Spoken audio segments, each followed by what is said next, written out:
അപ്പത്തിന് കറി ഉണ്ടാക്കാമെന്ന് വെച്ചിരിക്കുന്നത് കിഴങ്ങ്, തക്കാളി, പച്ചമുളകിട്ട് മുട്ടയും ചേർത്ത് ഒരു കറിയാണ്. അതിന് നമുക്ക് മഞ്ഞൾ പൊടി, ഗരം മസാല, മല്ലിപ്പൊടി, കുരുമുളക് പൊടി ഇത്രയും എടുത്തിട്ടുണ്ട്. ഇനി നമുക്ക് തേങ്ങാപ്പാലും കൂടെ ചേർത്ത് അപ്പത്തിൻ്റെ കറി റെഡിയാക്കാം. ഞാനിവിടെ 2 മുട്ട ഒരല്പം ഉപ്പുകല്ലും ഇട്ട് വെള്ളം ഒഴിച്ച് പുഴുങ്ങാൻ വെച്ചിട്ടുണ്ട്. ഇനി നമുക്ക് ബാക്കി കാര്യങ്ങൾ നോക്കാം. ഞാനിവിടെ വേണ്ട സാധനങ്ങളൊക്കെ അരിഞ്ഞെടുത്തിട്ടുണ്ട്. തക്കാളി തൊലിയും കുരുവും കളഞ്ഞരിഞ്ഞത്, കരിവേപ്പില, ഇഞ്ചി, വെളുത്തുള്ളി, ഉരുളക്കിഴങ്ങ്, സബോള, പച്ചമുളക്. ചീനച്ചട്ടി അടുപ്പത്ത് വെച്ചു. എണ്ണ ഒഴിക്കാം.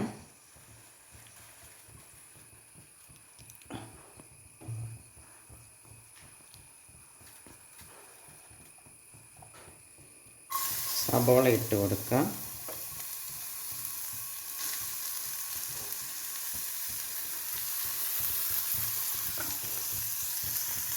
അല്പം ഉപ്പ് പൊടിയും ചേർത്ത് ഇളക്കാം.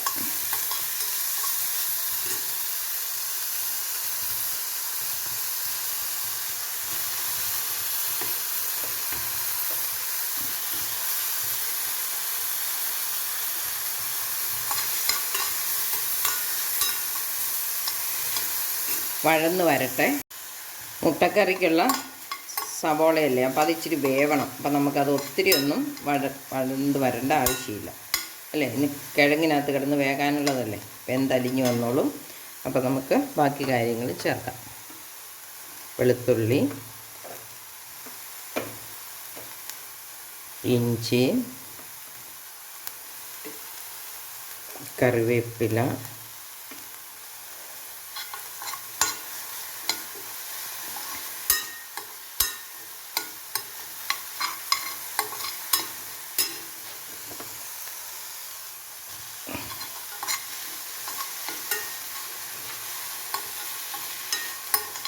തക്കാളി. ഇനി നമുക്ക് പൊടികൾ ചേർക്കാം. ഇതൊന്ന് ഇച്ചിരി ചൂട് വഴന്ന് കഴിയുമ്പം പൊടികൾ ചേർത്ത് കിഴങ്ങ് ഇട്ട് അല്പം വെള്ളവും ഒഴിച്ച് വേവിക്കണം. മല്ലിപ്പൊടി, മഞ്ഞൾപ്പൊടി, പച്ചമുളക് ചേർത്താണ്. ഇനി അവസാനം കുരുമുളക് ചേർക്കാനുള്ളതും വേണം. അതുകൊണ്ട് ഞാൻ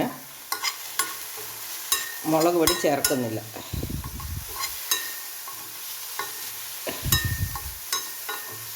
അപ്പത്തിൻ്റെ ചാറിനാകുമ്പോൾ അധികം എരിവ് ആവശ്യമില്ലല്ലോ, പച്ചമുളകിൻ്റെ എരിവ് ഇറങ്ങിക്കോളും.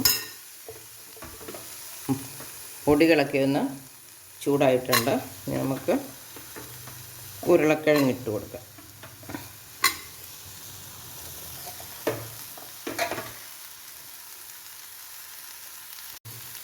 ഇനി ഞാൻ ഇച്ചിരി ചൂട് വെള്ളമാണ് ഒഴിച്ചു കൊടുക്കുന്നത്.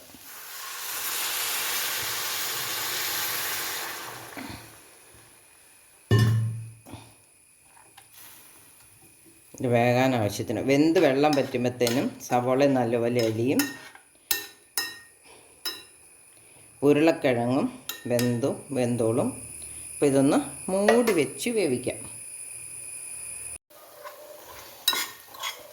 ഉരുളക്കിഴങ്ങ് വെന്ത് വെള്ളം പറ്റി, ഈ വെള്ളം പറ്റണം കേട്ടോ, എന്നല്ലേ ഉള്ളിക്കൊക്കെ ഒരു ടേസ്റ്റ് വരുള്ളൂ, സവാളയ്ക്കൊരു ടേസ്റ്റ് വരാൻ പറ്റണം. അപ്പം നല്ലപോലെ പറ്റും. ഇനി നമുക്ക് ഇതിലേക്ക്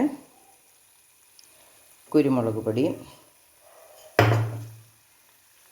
ഗരം മസാല ചേർത്ത് കൊടുക്കാം. അതും കൂടി ഒന്ന് ചൂടായതിന് ശേഷം നമുക്ക് തേങ്ങാപ്പാൽ ഒഴിക്കാം. അല്ല, അതിന് മുമ്പ് ഈ ഗ്രേവിയിൽ തന്നെ മുട്ട ചേർക്കാം. അപ്പത്തിന് ചാറിന് നല്ല ടേസ്റ്റ് വേണ്ടേ, അതുകൊണ്ട് ഞാൻ മുട്ടയുടെ 4ആയിട്ട് മുറിച്ചാണ് ഇടുന്നത്.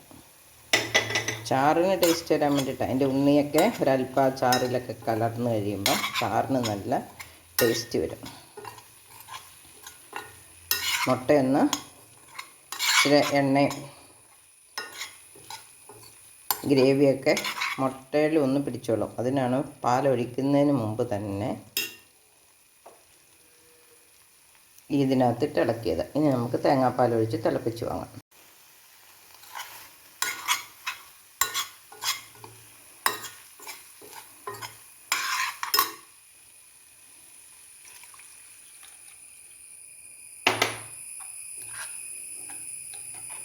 പാല് ചേർത്തു.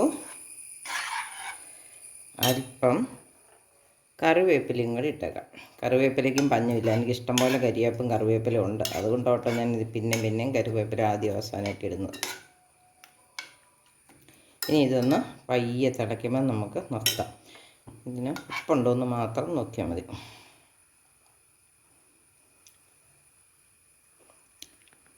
ഒരല്പം ഉപ്പിൻ്റെ കുറവുണ്ട്, അതും കൂടെ ചേർക്കാം.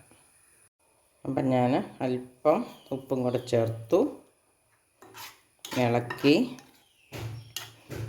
അരികൊക്കെ പയ്യെ തിളച്ചിട്ടുണ്ട്, അത് മതി. നമുക്ക് സ്റ്റൗ ഓഫാക്കാം. ഇനി മുട്ടയുടെ ഉണ്ണി കൂട്ടുകയില്ലാത്തവർക്കും ഉണ്ണി മാറ്റി വയ്ക്കുന്നവർക്കും നല്ലതാട്ടോ ഇതുപോലെ ഇട്ടിളക്കുന്നത്. അപ്പോൾ അവർക്ക് അതിൻ്റെ ചാറിനകത്തല്ല, അപ്പത്തിൻ്റെ ചാറിന് ടേസ്റ്റാണല്ലോ വേണ്ടത്. അപ്പം ഇതുപോലെ മുട്ട മുറിച്ചിട്ട്, ഇനി മുഴുവനോടെ മുട്ട കഴിക്കണമെന്നുള്ളവർക്ക് ഇത്രയും തേങ്ങാപ്പാൽ ചേർക്കാതെ പാലിൻ്റെ അളവ് അല്പം കുറച്ചിട്ട്, ചാറ് കുറച്ചിട്ട് മുട്ട മുഴുവനോടെ ഇട്ട് വേണേലും ഈ കറി ഉണ്ടാക്കാം.